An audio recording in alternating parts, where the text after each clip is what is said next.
বাংলাদেশের সুপারস্টার সাকিব খান ক্যারিয়ারের চূড়ান্ত পর্যায়ে পৌঁছে গেছে। তুফান টু রিলিজের পর ঢালিউড টালিউড ছড়িয়ে এবার বলিউডে তার নাম ছড়িয়ে পড়েছে। ভাইরে ভাই, বরবাদ সিনেমার ফার্স্ট লুক প্রকাশের পর বলিউডের ন্যাশনাল কুইন এবং এশিয়া মহাদেশের সব থেকে সুন্দরী নায়িকা কারিশমা কাপুর খান সাকিব খানকে নিয়ে ইতিহাসে প্রথমবার মন্তব্য করেছেন। ভাই, জাস্ট একটা কথা চিন্তা করেন, বলিউডের সব থেকে সুন্দরী নায়িকা বাংলাদেশের কোনো নায়ককে নিয়ে মন্তব্য করেছেন।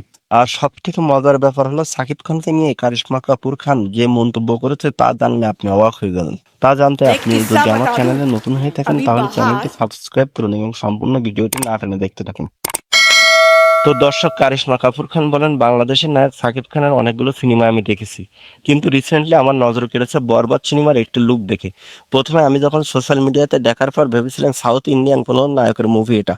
তারপর যখন দেখতে পেলাম এটা বাংলাদেশের নায়ক সাকিব খানের, আমি তো মেন্টালি একবারে হতভম্ব।